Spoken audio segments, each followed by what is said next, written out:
അപ്പോൾ ഇനി നമുക്ക് ദൈവത്തെക്കുറിച്ച് ചിന്തിക്കാം. പ്രിയമുള്ളവരെ, നമ്മൾ ദൈവത്തെ വേദപുസ്തകത്തിൽ ആദ്യം കാണുന്നത് ഉൽപ്പത്തി പുസ്തകത്തിലാണ്. എങ്ങനെ ആരംഭിക്കുന്നത്? ഉൽപ്പത്തി 1:1 മുതലുള്ള വചനം. ആദിയിൽ ദൈവം ആകാശവും ഭൂമിയും സൃഷ്ടിച്ചു. ഭൂമി രൂപരഹിതവും ശൂന്യവുമായിരുന്നു. സൃഷ്ടിച്ചു എന്ന് പറഞ്ഞുകൊണ്ടാണ് ദൈവം ആദ്യമായിട്ട് പ്രത്യക്ഷപ്പെടുന്ന മനുഷ്യൻ്റെ മുമ്പിൽ, അല്ലേ? വേദപുസ്തകത്തിൽ സൃഷ്ടിച്ചു എന്ന് പറഞ്ഞുകൊണ്ടാണ് ആദ്യമായിട്ട് പ്രത്യക്ഷപ്പെടുന്നത്. അങ്ങനെയാണെങ്കിൽ പ്രിയമുള്ളവരെ, സൃഷ്ടി എന്ന് പറയുന്നതെല്ലാം ആർക്ക് പ്രയോജനപ്പെട്ട സംഭവമാണ്? ദൈവത്തിനാണോ നമുക്കാണോ? നമുക്ക് പ്രയോജനപ്പെട്ട സംഭവമാണ്. അങ്ങനെയാണെങ്കിൽ പ്രിയമുള്ളവരെ, ദൈവം ആദ്യമായിട്ട് പരിചയപ്പെടുന്നത് നിനക്ക് വേണ്ടി എല്ലാം തന്നവൻ, തരാൻ ആഗ്രഹിക്കുന്നവൻ എന്ന് പരിചയപ്പെടുത്തിക്കൊണ്ടാണ് വേദപുസ്തകത്തിന് ആദ്യം തന്നെ വരുന്നത്. നിനക്കെല്ലാം തരാൻ ആഗ്രഹിക്കുന്നവൻ, അങ്ങനെയല്ലേ പരിചയപ്പെടുത്തുന്നത്. ഇനി ഓരോ ദിവസവും നമ്മൾ എടുത്തു നോക്കി. 1-ാം ദിവസം ദൈവം സൃഷ്ടി നടത്തി. എന്നിട്ട് എന്താ പറഞ്ഞത്? നല്ലത് എന്ന് കണ്ടു. ആഴത്തിന് മുകളിൽ അന്ധകാരം വ്യാപിച്ചിരുന്നു. ദൈവത്തിന്റെ ചൈതന്യം വെള്ളത്തിനു മീതെ ചലിച്ചുകൊണ്ടിരുന്നു. അപ്പോൾ പ്രിയമുള്ളവരെ, ഇത് ആഴത്തിൻ്റെ മുകളിൽ എന്തു വ്യാപിച്ചിരുന്നു? അന്ധകാരം. പിന്നെ ദൈവത്തിന്റെ ചൈതന്യം വെള്ളത്തിനു മീതെ ചലിച്ചു. വെള്ളത്തിൻ്റെ മേൽ ദൈവത്തിൻ്റെ ചൈതന്യം. വെള്ളം എന്ന വാക്ക് നമ്മൾ ബൈബിളിൽ ഉപയോഗിക്കുമ്പോൾ എന്തുമായി ബന്ധപ്പെട്ടാണ് ഉപയോഗിക്കുന്നറിയോ? വചനവുമായി ബന്ധപ്പെട്ടാണ് ഉപയോഗിക്കുന്നത്. വചനം പരിശുദ്ധാത്മാവ്. അങ്ങനെയാണെങ്കിൽ പ്രിയമുള്ളവരെ, ദൈവവചനം എവിടെയുണ്ടോ അവിടെ പരിശുദ്ധാത്മാവിൻ്റെ ചൈതന്യവും ദൈവിക ജ്ഞാനവും നിറഞ്ഞു നിന്നിരുന്നു. ദൈവവചനം എവിടെ ഇല്ലയോ അവിടെ അന്ധകാരം വ്യാപിച്ച് കിടന്നു. ഇപ്പം പിശാച് എവിടെയാണ് കിടക്കുന്നത്? വചനത്തെ അതിലംഘിച്ച് പോകുന്ന സ്ഥലത്താണ് പിശാച് കിടക്കുന്നത്. അപ്പോൾ ഒരു മനുഷ്യൻ ദൈവവചനത്തെ ലംഘിച്ച് ജീവിച്ചാൽ അതിൻ്റെ മുകളിൽ ആര് കാണും? അന്ധകാരമുണ്ടായിരിക്കും. അപ്പോൾ നിങ്ങൾ വചനം ലംഘിക്കുമ്പോൾ തന്നെ തിന്മയുടെ ശക്തിയുടെ കീഴിലേക്ക് നിങ്ങൾ പോവുകയാണ്. അങ്ങനെ 2 സൈഡുണ്ട്. ആദ്യം തന്നെ 2ആയിട്ട് തിരിച്ചു. ഒന്ന് അന്ധകാരം, മറ്റൊന്ന് വെളിച്ചം. ദൈവം അരുളി ചെയ്തു, വെളിച്ചമുണ്ടാകട്ടെ. വെളിച്ചമുണ്ടായി. വെളിച്ചം നല്ലതെന്ന് ദൈവം കണ്ടു. അവിടുന്ന് വെളിച്ചത്തെ ഇരുട്ടിൽ നിന്ന് വേർതിരിച്ചു. വെളിച്ചത്തിന് പകലെന്നും ഇരുളിനു രാത്രിയെന്നും പേരിട്ടു. സന്ധ്യയായി പ്രഭാതമായി 1-ാം ദിവസം. ദൈവം വീണ്ടും അരുളി ചെയ്തു, ജലമധ്യത്തിൽ ഒരു വിധാനമുണ്ടാകട്ടെ. ആദ്യം ദൈവം അരുളി ചെയ്തു. രണ്ടാമത് നമ്മൾ കാണുന്നത് ദൈവം വീണ്ടും അരുളി ചെയ്തു. ഇനി 3-ാമത് കാണുന്നത് എന്താണ്? ദൈവം വീണ്ടും അരുളി ചെയ്തു. അങ്ങനെ ദൈവം വീണ്ടും വീണ്ടും തൻ്റെ വചനം ഉപയോഗിക്കാൻ തുടങ്ങി. മനുഷ്യനെ സൃഷ്ടിച്ചിട്ട് ദൈവം പറഞ്ഞു, ഇതെല്ലാം നിനക്ക് ഭക്ഷണം കഴിക്കാനായിട്ടുള്ളതാണ്. അതിനുശേഷം ഒരു പുതിയ സൃഷ്ടിക്ക് വേണ്ടിയുള്ള എന്തെങ്കിലും ഒരു അരുളപ്പാടുണ്ടായിട്ടുണ്ടോ? ഇല്ല. മനുഷ്യനെ സൃഷ്ടിച്ച് അവൻ ആഹാരവും തിന്നാനുള്ള വകയും എല്ലാം കൊടുത്ത ശേഷം ദൈവം 7-ാം ദിവസം എന്ത് ചെയ്തു? വിശ്രമിച്ചു. 6 ദിവസം ദൈവം അധ്വാനിച്ചു. 7-ാം ദിവസം ദൈവം മനുഷ്യനെ സൃഷ്ടിച്ചിട്ട് എന്ത് ചെയ്തു? വിശ്രമിച്ചു. അങ്ങനെയാണെങ്കിൽ ഇനി ദൈവത്തിന് വേണ്ടി സംസാരിക്കേണ്ടത് ആരാ? ഞാനും നിങ്ങളും. ദൈവത്തിൻ്റെ ആത്മാവുള്ളവനാണ്. മറ്റൊരു വിധത്തിൽ പറഞ്ഞാൽ ദൈവം ഒരു മനുഷ്യനെ സൃഷ്ടിച്ചത് ദൈവത്തിൻ്റെ പ്രവാചകനായിട്ടാണ്. മനസ്സിലാവുന്നുണ്ടോ? ദൈവം എന്നെ നിങ്ങളെ സൃഷ്ടിച്ചത് ദൈവത്തിൻ്റെ വാക്ക് പറയാൻ. നമ്മുടെ ജീവിതം, നമ്മുടെ പ്രവൃത്തി, നമ്മുടെ സംസാരം ഇതെല്ലാം ദൈവത്തിൻ്റെ ഒരു വാക്കായിരിക്കണം. പിന്നീട് ദൈവം സംസാരിക്കുന്നത് നമ്മൾ ശ്രദ്ധിച്ചാൽ കാണാൻ സാധിക്കും. ചരിത്രത്തിൽ നമ്മൾ ഓരോ ദിവസവും നോക്കുമ്പോൾ കാണുന്നത് എന്താണ്? പ്രവാചകന്മാരിലൂടെ, അപ്പോസ്തലന്മാരിലൂടെ നേരിട്ട് സംസാരിക്കേണ്ടി വന്നത് എപ്പോഴാണെന്നറിയോ? എപ്പോഴാണോ മനുഷ്യൻ ദൈവത്തെ ഉപേക്ഷിച്ച് താന്തോന്നികളായി ജീവിച്ചത്, അതിനിടയിലൊക്കെ ദൈവം അബ്രഹാമിനോട് പറഞ്ഞു. മോശയെ വിളിച്ച് ദൈവത്തിന് അനുകൂലമായി മോശ മാറിക്കഴിഞ്ഞാൽ പിന്നെ സംസാരമില്ല. പിന്നെ സംസാരിക്കുന്ന എല്ലാം ആരാ? മോശയാണ്. കണ്ടോ? പിന്നെ ദൈവം ഡയറക്റ്റ് സംസാരമില്ല, പിന്നെ സംസാരിക്കുന്ന മോശയാണ്. അബ്രഹാമിനെ തിരഞ്ഞെടുത്തു, പിന്നെ സംസാരിക്കുന്നതെല്ലാം ആരാ? അബ്രഹാമാ. അങ്ങനെയാണെങ്കിൽ ദൈവം പുതിയ നിയമ ഇസ്രായേലിനെ ഈ കാലഘട്ടത്തിൽ ഇതാ സഭയായി തിരഞ്ഞെടുത്തെങ്കിൽ ഈ കാലഘട്ടത്തിൽ ലോകത്തോട് ദൈവത്തിൻ്റെ വാക്ക് പറയേണ്ടത് ആരാ? സഭയാണ്. അപ്പോൾ എനിക്കും നിങ്ങൾക്കുമുള്ളത് വലിയൊരു പ്രവാചക ദൗത്യമാണ്. പ്രിയമുള്ളവർ, ഒരു പ്രവാചക ദൗത്യമാണ്. അത് നമ്മൾ മറക്കരുത്. നമ്മളൊരു പ്രവാചക ദൗത്യമുള്ളവരാണ്. ദൈവത്തിൻ്റെ വാക്കുകൾ ആയിരിക്കണം നാം. ദൈവത്തിൻ്റെ മുദ്രയും ദൈവത്തിൻ്റെ വാക്കുമായിരിക്കണം ഞാനും നിങ്ങളും. അപ്പോൾ ദൈവം എന്ത് ചെയ്തു? സൃഷ്ടികർമ്മമെല്ലാം നടത്തിയ ശേഷം പ്രിയമുള്ളവരെ മനുഷ്യനെ സൃഷ്ടിച്ചു. എങ്ങനെയാണ് സൃഷ്ടിച്ചത്? സ്വരൂപത്തിലും സാദൃശ്യത്തിലും സൃഷ്ടിച്ചു. കണ്ടാൽ അങ്ങനെ തന്നെ ഇരിക്കും, വർത്താനം അങ്ങനെ തന്നെ, വാക്ക് അങ്ങനെ തന്നെ, പ്രവൃത്തി അങ്ങനെ തന്നെ, ചിന്ത അങ്ങനെ തന്നെ, അങ്ങനെയാണ് സൃഷ്ടിച്ചത്. എന്നിട്ട് എവിടെയാക്കി? പറുദീസായിലാക്കി. എവിടെയാണ്? പറുദീസ. പറുദീസയുടെ പ്രത്യേകത എന്നാണെന്നറിയോ? ഒന്ന്, ദൈവ സാന്നിധ്യം അനുഭവപ്പെടുന്ന സ്ഥലം. കായേന് നഷ്ടപ്പെട്ട പലതും ഇവിടെ കിട്ടുക ഉണ്ടായിരുന്നു. കായേനപ്പം കിട്ടാതെ പോയതൊക്കെ ഇവിടെയുണ്ട്. ദൈവ സാന്നിധ്യം ഉള്ള സ്ഥലം. പിന്നെന്താ പ്രത്യേകത? ദൈവം ഇറങ്ങി വരുന്ന സ്ഥലം. ദൈവം കൊടുത്തതെന്ന് ബോധ്യപ്പെട്ട സ്ഥലമാണ് ആദാമിനെ യഹോവയെ സംബന്ധിച്ചിടത്തോളം. അവിടെ അവർ സന്തോഷത്തോടെ ജീവിക്കുകയാണ്. അങ്ങനെയുള്ള ഒരു അനുഭവത്തിൽ ജീവിക്കുമ്പോൾ, ദൈവത്തിൻ്റെ കൂട്ടായ്മയോട് ചേർന്ന് ജീവിക്കുമ്പോൾ, തൻ്റെ സഹജീവിയെ കാണുമ്പോൾ ഒരു വ്യക്തിക്ക് എങ്ങനെ തോന്നും? എൻ്റെ അസ്ഥി, എൻ്റെ മാംസം. പിടികിട്ടിയോ? നമ്മളിപ്പോൾ പറുദീസ അനുഭവത്തിലാണോ ജീവിക്കുന്നത്? മാമോദീസ മുങ്ങി യേശുക്രിസ്തുവിനെ ഏറ്റുപറഞ്ഞു, വിശുദ്ധ കൂദാശ സ്വീകരിക്കുന്നു. ഇത്രയും എല്ലാം സ്വീകരിച്ചാൽ സത്യത്തിൽ നമുക്ക് കിട്ടേണ്ട അനുഭവം ഏതനുഭവം? പറുദീസ അനുഭവം. അതിനുള്ള എല്ലാ സംഭവവും ക്രിയേറ്റ് ചെയ്തിട്ടുണ്ട്. ബലിപീഠം, വിശുദ്ധ കുർബാന, കൂദാശ, പിന്നെ പാപം വിമോചിപ്പിക്കാനുള്ള സംവിധാനം തുടങ്ങി എല്ലാം ക്രമീകരിച്ച് വെച്ചിട്ടുണ്ട്. ഒരു പറുദീസ അനുഭവത്തിനുള്ള ദൈവസാന്നിധ്യ അനുഭവം കൊണ്ട് നിറഞ്ഞ് ദൈവവുമായിട്ട് ഒന്നായി തീരാൻ ആവശ്യമായി എല്ലാം ക്രമീകരിച്ച് വച്ചിരിക്കുന്ന ഒരു സംവിധാനത്തിലാണ് ഞാൻ ജീവിക്കുന്നത്. സഭയിൽ പറുദീസ അനുഭവം ഉണ്ടോ? നമുക്കാരെയും കാണുമ്പോൾ എൻ്റെ അസ്ഥിയിൽ നിന്നുള്ള അസ്ഥി, എൻ്റെ മാംസത്തിൽ നിന്നുള്ള മാംസം തോന്നാറുണ്ടോ? നമുക്ക് ചുറ്റുപാടുമുള്ള മനുഷ്യനെ കാണുമ്പോൾ, അത് ഏത് സഭയിൽപ്പെട്ടയാളായാലും, ഏത് മതത്തിൽപ്പെട്ടയാളായാലും, ഏത് വർഗത്തിൽപ്പെട്ടയാളായാലും, ഏത് വർണ്ണത്തിൽപ്പെട്ടയാളായാലും, അവനെ കാണുമ്പോൾ ഒരു വ്യക്തിക്ക് ഇതെൻ്റെ അസ്ഥിയാണെന്നും എൻ്റെ മാംസമാണെന്നും തോന്നലുണ്ടായാൽ മാത്രമേ ആ വ്യക്തി ദൈവരാജ്യ അനുഭവത്തിലാണെന്ന് പറയാൻ സാധിക്കൂ. ഇപ്പോൾ നമ്മുടെ സഭാജീവിതത്തിൽ ദൈവരാജ്യ അനുഭവത്തിൽ നിൽക്കുന്ന എത്ര പേര് കാണുമായിരിക്കും? ഇനി നിങ്ങളുടെ വീട്, കുടുംബം എടുത്തു നോക്കൂ. ആ കുടുംബത്തിൽ ഇതാ അടുത്തിരിക്കുന്ന ഓരോ വ്യക്തിയും കാണുമ്പോൾ നമ്മുടെ നാത്തൂൻ അവിടെ ഇരിക്കുന്നു. അപ്പോൾ നമുക്ക് തോന്നണം, നാത്തൂൻ എൻ്റെ അസ്ഥിയിൽ നിന്നുള്ള അസ്ഥി, എൻ്റെ മാംസത്തിൽ നിന്നുള്ള മാംസം. അതുകൊണ്ട് എൻ്റെ സ്വർണം അവളുടെ സ്വർണം, എൻ്റെ സാരി അവളുടെ സാരി. അതാണല്ലോ എൻ്റെ അസ്ഥി എൻ്റെ മാംസം തോന്നാറുണ്ടോ? ഇല്ല. അയലോകംകാരൻ അപ്പുറത്ത് നിൽക്കുന്നു, നമ്മളിപ്പുറത്ത് നിൽക്കുന്നു. അപ്പോൾ നമുക്ക് തോന്നുകയാണ് എൻ്റെ പറമ്പ് അവൻ്റെ പറമ്പ്. തോന്നാറുണ്ടോ? ഇല്ല. അപ്പോൾ പ്രിയമുള്ളവർ, നമ്മൾ പറുദീസയുടെ ഒരു അനുഭവത്തിലല്ല നമ്മൾ ജീവിക്കുന്നത്. അപ്പോൾ ഇങ്ങനത്തെ ഒരു അവസ്ഥ നമുക്കുണ്ടാകാൻ കാരണം എന്താണ്? അതാണ് നമ്മൾ ചിന്തിക്കേണ്ടത്. എന്തുകൊണ്ട് ഇങ്ങനെ സംഭവിക്കുന്നു? ദൈവസ്നേഹത്തിൻ്റെ പ്രത്യേക അഭിഷേകം മനുഷ്യകുലത്തിൽ നിന്ന് നീങ്ങിപ്പോയി. അതാ സംഭവം. മനസ്സിലായോ?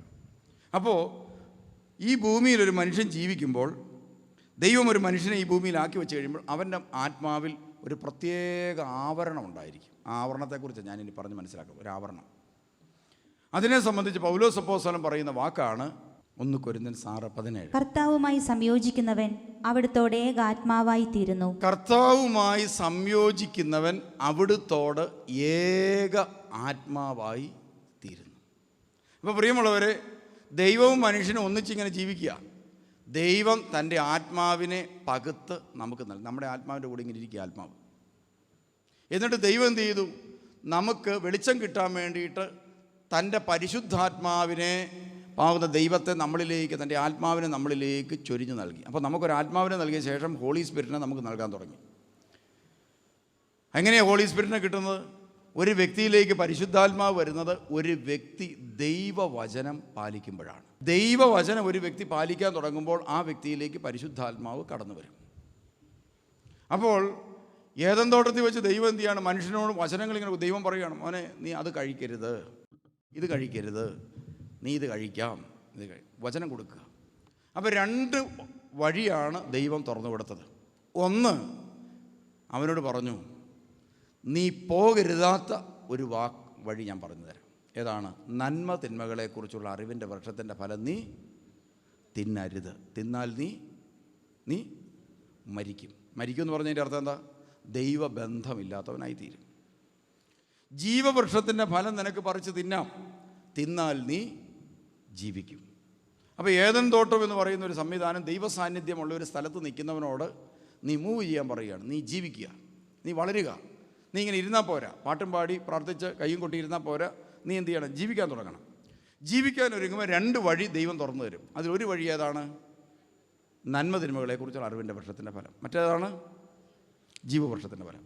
എന്താ ഈ ജീവവൃക്ഷത്തിൻ്റെ ഫലം എന്ന് പറഞ്ഞാൽ? അപ്പോൾ ജീവവൃക്ഷത്തിൻ്റെ ഫലത്തെക്കുറിച്ച് പറയുമ്പോൾ നമ്മൾ മാമോദീസായിൽ മുങ്ങുന്ന സമയത്ത് കപ്പ്യാർ പാടുന്ന ഒരു പാട്ട് പ്രത്യേകം ഓർത്തിരുന്നതാണ്. ഏതാണ്? പറുദീസയിലാധാം രുചിനോ കാത്തഫലം സാമോ ദം വൈക്കും നിൻ വായിൽ. അപ്പോൾ പ്രിയമുള്ളവരെ, ജീവവൃക്ഷത്തിൻ്റെ ഫലം എന്ന് പറയുന്നത് യേശുക്രിസ്തുവാണ്, മാംസം ധരിച്ച വചനം. അതാണ് വിശുദ്ധ കുർബാന. അപ്പോൾ വിശുദ്ധ കുർബാന കൊടുത്തുകൊണ്ടാണ് സത്യത്തിൽ ജീവവൃക്ഷത്തിൻ്റെ ഫലം നൽകുന്നുവെന്ന് സഭ പറയുന്നത്. അങ്ങനെയാണെങ്കിൽ ജീവവൃക്ഷം എന്ന് പറയുന്നത് ഏതാണ്? ഈ ഭൂമിയിൽ ഈ വചനത്തെ മാംസമാക്കി ഭൂമിയിലേക്ക് പുറപ്പെടുവിച്ച മരം പരിശുദ്ധ അമ്മയാണ്, മാതാവാണ്. അങ്ങനെയാണെങ്കിൽ ജീവവൃക്ഷം എന്ന് പറഞ്ഞാൽ ആരാ? പരിശുദ്ധ അമ്മയാണ്. അപ്പോൾ പരിശുദ്ധ അമ്മ ഏദൻ തോട്ടത്തിൽ ഇല്ലായിരുന്നല്ലോ. ഇത് യഹൂദ സമൂഹത്തിൽ ജനിച്ചൊരു പെങ്കൊച്ചാ. ഇത് ഏദൻ തോട്ടത്തിലില്ല. അപ്പം പിന്നെ മാതാവ് ജീവൻ കൊടുക്കാൻ കഴിവുള്ള ഒരു വൃക്ഷമായി മാറിയത് എങ്ങനെയാണെന്ന് നമ്മൾ ചിന്തിക്കണം. എങ്ങനെയാണ് ചിന്തിച്ചത്? ഒറ്റ വാക്കേല, നമ്മളെപ്പോലെയുള്ള പെണ്ണായിരുന്നു. ഒറ്റ വാക്കേല പറഞ്ഞു, ഇതാ ദാസി, നിൻ്റെ ഇഷ്ടം പോലെ എന്നിൽ നടക്കട്ടെ. അപ്പോൾ എന്ന് പറഞ്ഞാൽ ദൈവം പറയുന്നത് എന്താണോ അതാണ് എൻ്റെ ജീവിതത്തിൻ്റെ വാക്കെന്ന് ഒരു വ്യക്തി പറഞ്ഞപ്പോൾ ആ വ്യക്തി ജീവൻ കൊടുക്കുന്ന വൃക്ഷമായി മാറി. അങ്ങനെയാണെങ്കിൽ പ്രിയമുള്ളവരെ, ഏദൻ തോട്ടത്തിൽ ദൈവം ജീവവൃക്ഷം എന്ന് പറഞ്ഞാൽ എന്താണെന്നറിയോ? വചനം അഥവാ ദൈവഹിതം പാലിക്കുന്ന ഒരു വഴി തുറന്നു കിടപ്പുണ്ട്. ആ വഴിക്ക് പറയുന്ന പേരാണ് ഇതാ അഥവാ ജീവവൃക്ഷത്തിൻ്റെ ഫലം. ഇതിങ്ങനെ വഴി കിടക്കണം. അതാണ് യേശു, അതാ വചനം. ആ വചനമനുസരിച്ച് ഒരു വ്യക്തിക്ക് ഈ ഭൂമി ജീവിക്കാം വേണമെങ്കിൽ. ഇനി നന്മതിന്മകളെക്കുറിച്ചുള്ള അറിവിൻ്റെ വൃക്ഷത്തിൻ്റെ ഫലം എന്ന് പറഞ്ഞാൽ എന്താണ്? അവനോൻ്റെ ഇഷ്ടത്തിനനുസരിച്ച്, അവനോന് നന്മയെന്ന് തോന്നുന്നതനുസരിച്ച്, അവനോന് തിന്മയെന്ന് തോന്നുന്നതനുസരിച്ച് അവനോന് ജീവിക്കാം. ഉദാഹരണത്തിന് എനിക്കൊരു ദിവസം ഉപ്രാവത്തിൽ തോന്നുകയാണ്, ഇപ്പോൾ സന്യാസ ജീവിതമാണ് എനിക്ക് നല്ലത്. കാരണം ഭാര്യയെ നോക്കണ്ട, പിള്ളേരെ നോക്കണ്ട, സ്കൂളിൽ പോയിട്ട് തിരിച്ചു വരുന്നുണ്ടോ എന്ന് നോക്കണ്ട, ഒന്നും നോക്കണ്ട. എനിക്കൊരു ദിവസം സുപ്രഭാതത്തിൽ തോന്നുക നന്മ ഇതാണ്. അത് കഴിഞ്ഞ് കുറച്ച് നാൾ കഴിഞ്ഞ് ഒരു 20 വർഷം കഴിയുമ്പോൾ ഞാനൊരു ദിവസം ആശുപത്രി കിടക്കുക. അന്നേരമാണ് ചൂടുവെള്ളം കൊണ്ടുപോകാന്ന് പറഞ്ഞപ്പോൾ ആരുമില്ല. അന്നേരം എനിക്ക് തോന്നുകയാണ് കല്യാണം കഴിക്കുന്നതാണ് നല്ലത്. കാരണം അപ്പുറത്തെ ചാക്കോച്ചേട്ടന് അന്നാമ്മച്ചയെടുത്ത് നിന്നുകൊണ്ട് ചൂടുവെള്ളം കൊടുത്തുകൊണ്ടേയിരിക്കും. അപ്പോൾ എനിക്ക് തോന്നുകയാണ് എനിക്ക് നന്മ കല്യാണം കഴിക്കുന്നതാണ്. അപ്പം ഞാൻ ഭർത്താവ് മരിച്ച മറിയാമ്മച്ചെടുത്തിക്ക് താല്പര്യമുണ്ടോ കെട്ടാൻ എന്ന് ചോദിക്കുന്നു, എൻ്റെ ഇഷ്ടത്തിന്. മനസ്സിലായോ? ഇത് അവനോന് നന്മയെന്ന് തോന്നുന്നു അവനോട് ചെയ്യാം, മനസ്സിലായോ? ഇത് ചില മനുഷ്യർ ചെയ്യാറുണ്ട്. അവനവന് ഇന്ന് ഇത് നന്മയാണെങ്കിൽ അതവൻ നന്മയായിട്ട്, കുറച്ച് ദിവസം കഴിയുമ്പോൾ അത് മോശം തോന്നി അവനത് കളയും. എന്നിട്ട് അടുത്തത് നന്മയാണെന്ന് തോന്നുമ്പോൾ അതങ്ങ് തിരഞ്ഞെടുക്കും. ഇതിന് പറയുന്നത് പേരാണ് നന്മ തിന്മകളെക്കുറിച്ചുള്ള അറിവിൻ്റെ വ്രണത്തിൻ്റെ ഫലം പറിച്ച് തിന്നുക. ഇന്ന് ഇഷ്ടമെന്ന് പറഞ്ഞൊരു പെണ്ണിനെ കെട്ടും, കുറച്ച് ദിവസം കഴിയുമ്പം ആ പെണ്ണിനെ ഉപേക്ഷിക്കും, എന്നിട്ട് വേറെ പെണ്ണിനെ കിട്ടും. ഇതാണ് അവനവൻ്റെ ഇഷ്ടത്തിനനുസരിച്ച് ജീവിക്കുക എന്ന് പറയുന്നത്. ഇങ്ങനെ പോയാൽ നീ മരിക്കും, നിൻ്റെ ജീവിതം പോക്കടിക്കും. ഇതാ കർത്താവ് പറഞ്ഞത്. അതുകൊണ്ട് നിനക്ക് പോകാൻ ഒരു വഴി ഞാൻ തുറന്നു വെക്കുന്നു. അതാണ് ഈ വഴി. മനസ്സിലായോ? അപ്പോൾ ഇതാണ് ജീവൻ്റെ വഴി. മറ്റേ വഴി ഏതാ? ഇപ്പം നമ്മൾ പോയിക്കൊണ്ടിരിക്കുന്ന വഴി. അവനവന് ഇഷ്ടമുള്ളത് ചെയ്യുക. ഇങ്ങനെ രണ്ട് വഴി തുറന്നിട്ടു.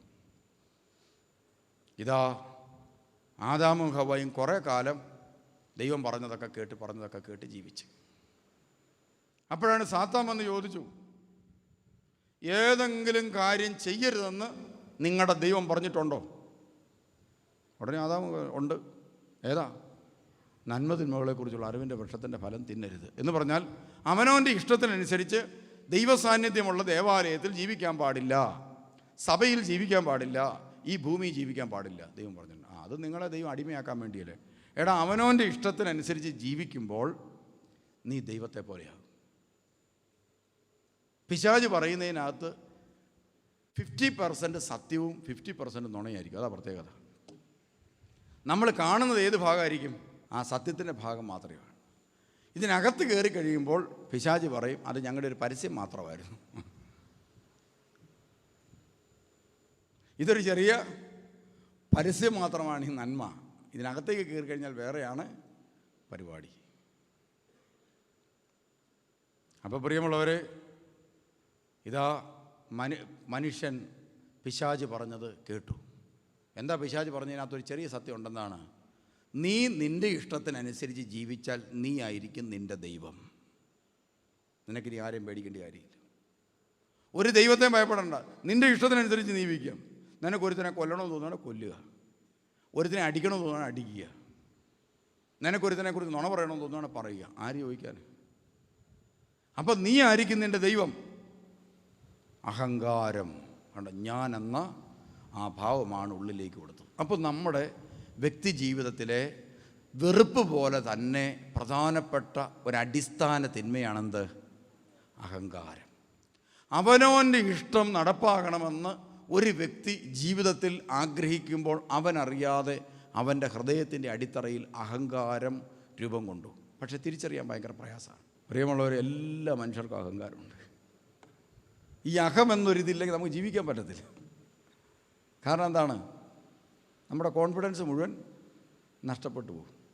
ഇപ്പോൾ ഉദാഹരണം, നമ്മുടെ ശരീരത്തിൻ്റെ ബലത്തിലാണ് നമ്മൾ നിൽക്കുന്നത്, മനസ്സിൻ്റെ ബലത്തിൽ, ആത്മാവിനെ നമുക്ക് അഹം ഉണ്ട്. ഇത് മുഴുവനും കൂടെ നമ്മൾ ആരിൽ ആരോപിക്കണം? ഇതൊക്കെ എൻ്റെ ദൈവം എനിക്ക് തന്നതാണ്, അങ്ങോട്ട് കൊടുക്കുക. നമ്മുടെ അകത്തെ തമ്പുരാന് കൊടുത്തിട്ട് തമ്പുരാനെ എടുത്ത് ഇവിടെ വെച്ചേച്ച് നമ്മൾ പറയുക, എൻ്റെ ദൈവം തന്നതുകൊണ്ട് എനിക്ക് ശരീരമുണ്ട്, അതുകൊണ്ട് ഞാൻ ജീവിക്കുന്നു. എൻ്റെ ദൈവം തന്നതുകൊണ്ട് എനിക്ക് സൗന്ദര്യമുണ്ട്, അതുകൊണ്ട് ഞാൻ ജീവിക്കുന്നു. എൻ്റെ ദൈവം തന്നതുകൊണ്ട് എനിക്ക് കഴിവുണ്ട്, അതുകൊണ്ട് ഞാൻ ജീവിക്കുന്നു. അപ്പോൾ നമ്മുടെ ദൈവം ആരായി? സത്യദൈവമായി. ഉണ്ടോ?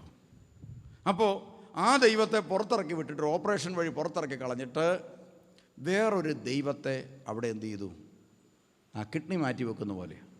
കിഡ്നി മാറ്റി വെക്കുന്ന കാര്യം പ്രിയമുള്ളവരെ, നമ്മളെ ഓപ്പറേഷൻ തിയേറ്ററിലോട്ട് കയറ്റും, അതിനുശേഷം 5-6 മണിക്കൂർ കഴിയുമ്പോൾ പുറത്തിറക്കി വരും. എന്നിട്ട് ഡോക്ടർ പറയും കിഡ്നി മാറ്റി വെച്ചു. ഇത് പുതിയ കിഡ്നിയാണോ പഴയ കിഡ്നിയാണോ എന്ന് തുറന്നു നോക്കാൻ പറ്റുമോ?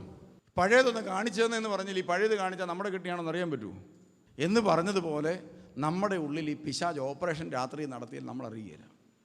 അപ്പോൾ പലരുടെയും ജീവിതത്തിൽ നമ്മുടെ ഹൃദയമെടുത്ത് നമ്മുടെ ഇരിക്കുന്ന ദൈവത്തെ പിശാച് എന്ത് ചെയ്യുന്നു? എടുത്ത് പുറത്ത് തള്ളാനായിട്ടുള്ള പരിപാടി ചെയ്തു വെക്കും. എന്നിട്ട് ഒരു ദൈവത്തെ നമ്മുടെ ഉള്ളിലേക്ക് കയറ്റും. അതാരാ? ഞാൻ തന്നെ. വേറെ ദൈവത്തെയാണ് കയറ്റി വച്ചിരിക്കുന്നതെങ്കിൽ അത് റിജക്റ്റ് ചെയ്യും, ആരെയും നമ്മുടെ ജീവിതം സ്വീകരിക്കുകയില്ല. പക്ഷേ നമ്മൾ സ്വീകരിക്കാൻ വളരെ എളുപ്പമാണ്. അതുകൊണ്ട് ഈ സാധനം പിടിപ്പിച്ചാൽ ഒരിക്കലും ശരീരം ഇത് റിജക്റ്റ് ചെയ്യത്തില്ല. അറിയാതെ ശരീരത്തോടങ്ങ് ചേർന്ന് വെക്കോളൂ. ചില ഓപ്പറേഷൻ ചെയ്യുന്ന നൂലില്ലേ, പൊട്ടിച്ചു പോലും കളയണ്ട, തന്നെ അതോടെ അങ്ങ് ചേർന്നോളും എന്ന് പറഞ്ഞ പോലെയാണ് ഈ അഹങ്കാരം എന്ന് പറയുന്ന സാധനം. ഇത് നമ്മുടെ ഉള്ളിലേക്ക് പിശാച് കയറ്റിവെക്കും. അപ്പം പിശാചിൻ്റെ ഒന്നാമത്തെ പരീക്ഷണം ഇതായിരുന്നു, എടാ നീ എന്ത് ചെയ്താൽ മതി, നിൻ്റെ ദൈവം നീ ആയിരിക്കണം, നിൻ്റെ ഇഷ്ടത്തിനനുസരിച്ച് നീ ജീവിച്ചോണം. ദൈവമാണ് നിന്നെ സൃഷ്ടിച്ചെന്ന് പറഞ്ഞുകൊണ്ട് നീ ഇപ്പം ദൈവം പറയുന്നൊന്നും കേൾക്കേണ്ട കാര്യമൊന്നുമില്ല. അവനവൻ്റെ ഇഷ്ടത്തിന് ജീവിക്കുക എന്ന് പറഞ്ഞാൽ ഇതിൻ്റെ അർത്ഥം എന്താ? നീ ദൈവത്തെ പോലെയാകും. നീ ഇത് പറിച്ചു തിന്നാൽ ദൈവത്തെ പോലെയാകും. ഉടനെ ഹൗവയാണ് ആദ്യം ഈ തീരുമാനമെടുത്തത്. എന്താണ്? അവനവൻ്റെ ഇഷ്ടത്തിനനുസരിച്ച് ജീവിക്കുക. നിങ്ങളൊരു കല്യാണം കഴിച്ചൊരു വീട്ടിലേക്ക് ചെന്ന് കഴിഞ്ഞാൽ ആദ്യം പറയുന്നത്, നമുക്ക് നമ്മുടെ ഇഷ്ടത്തിനനുസരിച്ചൊക്കെ ഒന്ന് ജീവിക്കാനും സ്വാതന്ത്ര്യത്തോടെ ജീവിക്കാനും നമുക്ക് സ്വന്തമായിട്ടൊരു വീട് വേണ്ടേ? ഇത് ചെറുക്കൻ്റെ വായിൽ നിന്നാണോ വരുന്ന പെണ്ണിൻ്റെ വായിൽ നിന്നാണ്? ഏതെങ്കിലും ആണുങ്ങൾ പറഞ്ഞിട്ടുണ്ടോ നമുക്കെന്തായാലും കൂട്ടുകുടുംബമായിട്ട് ജീവിക്കണ്ടേ, നമുക്ക് വേറെ മാറി താമസിച്ചേക്കുന്നത്? ഏതെങ്കിലും പുരുഷൻ്റെ തലയ്ക്കകത്ത് നീ ആശയം വന്നിട്ടുണ്ടോ ഇന്നേ വരെ ചരിത്രത്തിൽ എന്തെങ്കിലും? ഇല്ല. നിങ്ങൾ ആരൊക്കെ വേറെ മാറി താമസിച്ചിട്ടുണ്ടോ അതെല്ലാം വന്നത് ആരുടെ തലയ്ക്കകത്തുനിന്നാണ്? കെട്ടിച്ച് കയറി വന്ന പെണ്ണിൻ്റെ തലയ്ക്കകത്ത്. ആണോ അല്ലയോ? പ്രിയമുള്ളവരെ, പെണ്ണുങ്ങളുടെ തലയുടെ ഒരു പ്രൊഡക്ഷനാണിത്. ഏതൻ തോട്ടത്തിൽ അങ്ങനെയായിരുന്നു. ഇത് പെണ്ണിൻ്റെ തലയിൽ ഉദിച്ചതാണ്. പെട്ടെന്ന് ക്ലിക്ക് ചെയ്തു. ആദാം വിചാരിച്ചു ഇത് തമ്പുരാൻ നമുക്ക് തന്നു, തമ്പുരാൻ ഇത്രയൊക്കെ തന്നത് മതി, തമ്പുരാൻ മാറ്റി താമസിപ്പിക്കട്ടെ, തമ്പുരാൻ ഇനി എന്തെങ്കിലും മാറി തരികയാണെങ്കിൽ ഞാൻ ദൈവമായിട്ടിരിക്കണം, ഇരിക്കാം, മാനേജരായിട്ടൊക്കെ ഇതിൻ്റെ ഇരിക്കുകയാണ്, ഇപ്പം ഞാൻ തന്നെ ഇതിൻ്റെ ഓണറാകണമെങ്കിൽ ഞാനാകാം എന്നൊക്കെ ആദാം വിചാരിച്ചല്ലോ. ഭാര്യ അങ്ങ് ഓർത്തു, ഇത് എങ്ങനെയെങ്കിലും ഈ ദൈവം ഇരുന്ന നമുക്ക്, നമ്മുടെ ഭർത്താവ് ഇവിടെ ഇരിക്കുന്നു, ആദാം, ദൈവം അപ്പുറത്തിരിക്കുന്നു, എന്നെ പറഞ്ഞാലും ദൈവം പറയുന്നതനുസരിക്കണം, നമുക്കൊരു സ്വാതന്ത്ര്യമില്ല. ഇതാണ് സ്ത്രീ ചിന്തിച്ചത്. അതുകൊണ്ട് സ്ത്രീ എന്ത് ചെയ്തു? ദൈവത്തിൻ്റെ ഇഷ്ടങ്ങൾ ലംഘിച്ച് സ്വന്തം ഇഷ്ടത്തിനനുസരിച്ച് ജീവിക്കാൻ തുടങ്ങി. അതുകൊണ്ട് തന്നെ ചരിത്രത്തിൽ ഒരു സ്ത്രീയെ ദൈവം തിരഞ്ഞെടുത്തിട്ട്, കന്യാമറിയാമനെ, മനുഷ്യൻ്റെ സ്വന്തം ഇഷ്ടങ്ങൾ മുഴുവൻ വേണ്ടെന്ന് വെച്ചിട്ട് ദൈവത്തിൻ്റെ ഇഷ്ടത്തിന് വഴക്കിയെടുത്ത ഒരു പെണ്ണിനെ ദൈവം പുതുതായിട്ട് ഭൂമിക്ക് തന്നു. അതാണ് ആര്? കന്യാമറിയാം. ഒരു പെണ്ണ് തെറ്റ് ചെയ്തു, ട്രാക്ക് മാറിപ്പോയി. ആ ട്രാക്കിൽ കൂടിയാണ് ഇപ്പം നമ്മൾ പലരും ഓടിക്കൊണ്ടിരിക്കുന്നത്. കന്യാമറിയാമിനെ തിരഞ്ഞെടുത്തുകൊണ്ട് ദൈവം പുതിയൊരു ട്രാക്ക് നൽകി. ആ ട്രാക്കിൽ കൂടിയാണ് ചില നല്ല സ്ത്രീകൾ ഓടിക്കൊണ്ടിരിക്കുന്നത്. നിങ്ങൾ ഏത് ട്രാക്കിലാണ് ഓടുന്നത് നിങ്ങൾ ചിന്തിക്കുക.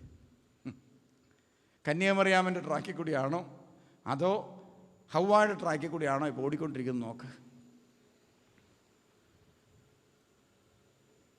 നിങ്ങൾ ജീവിക്കുന്ന കുടുംബം, അയലോക്കം, സംവിധാനം, ഇതിൽ നിങ്ങൾ ഒന്നാം സ്ഥാനം കൊടുക്കുന്നത് നിങ്ങളുടെ ഇഷ്ടങ്ങൾ എങ്ങനെയെങ്കിലും സാധിച്ചെടുക്കാനാണോ അതോ എൻ്റെ അമ്മയുടെ കാര്യം, എൻ്റെ അപ്പൻ്റെ കാര്യം, അമ്മായിയപ്പൻ്റെ കാര്യം, അമ്മായിയമ്മയുടെ കാര്യം, നാത്തൂൻ്റെ കാര്യം എല്ലാം കഴിഞ്ഞിട്ട് മതി എനിക്ക്, എൻ്റെ ഭർത്താവിനെ ഇങ്ങനെ സെട്ടിച്ചാക്കി തന്ന എൻ്റെ അപ്പനല്ലേ, ഈ പുള്ളിക്കാരനല്ലേ, അതുകൊണ്ട് അപ്പൻ്റെ കാലം കഴിഞ്ഞിട്ട് മതി എനിക്ക് സ്നേഹം? ചിന്തിക്കുമോ ഏതെങ്കിലും ഭാര്യ?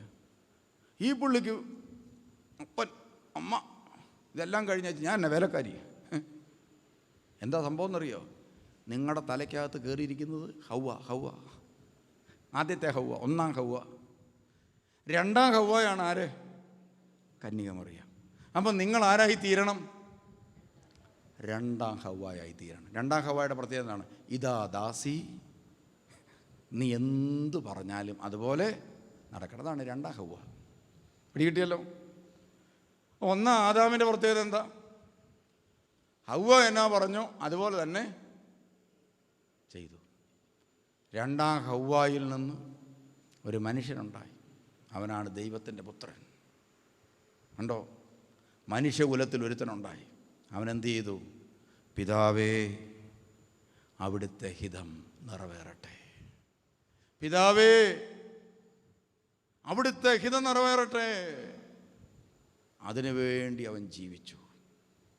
അവൻ്റെ ഒന്നാമത്തെ പരീക്ഷണം എന്തായിരുന്നറിയോ? സാത്താൻ വന്നിട്ട് ആദ്യത്തെ ഹവ്വായ്ക്ക് കൊടുത്ത അതേ ഇൻ്റർവ്യൂ, ആദ്യത്തെ ആദാമിന് കൊടുത്ത അതേ ഇൻ്റർവ്യൂ തന്നെയാണ് രണ്ടാമത്തെ ആദാമിനും കൊടുത്തത്. എന്താ കൊടുത്തത്? നീ 40 ദിവസം ഉപവാസമായിരുന്നു, വിശക്കുന്നുണ്ടോ? ഉച്ചയ്ക്കൊന്നും ഇല്ലായിരുന്നു, വിശക്കുന്നുണ്ടോ? നമ്മൾ ഇല്ല, പക്ഷേ എന്നാണ് ഒരു വയറ്റിനകത്ത് ആണ്ട് പോലെ. അപ്പോൾ കർത്താവ് പറഞ്ഞു 40 ദിവസമായിട്ട് ഭക്ഷണം കഴിച്ചിട്ടില്ല. അന്നേരം ഒരുത്തൻ ചോദിക്കുന്നു വിശക്കുന്നുണ്ടോ എന്ന്. പിശാചാ. മത്തായി സുവിശേഷം 4:1 മുതലുള്ള വചനം, ആദ്യത്തെ പരീക്ഷണം. ഉടനെ പ്രിയമുള്ളവർ, കർത്താവ് പറഞ്ഞു കാണും, വിശക്കുന്നുണ്ട്. എടാ, വിശക്കുന്നുണ്ട്, നീ ഇങ്ങനെ ഇരുന്നുകൊണ്ട് വിഷമിക്കേണ്ടി വല്ല കാര്യമുണ്ട്? നീ ആകെ ഒരു 5-6 കല്ലും കൊണ്ടെടുക്കുക, എന്നിട്ട് ഇത് അപ്പമാകട്ടെ എന്നൊന്ന് പറ, അപ്പമാവും.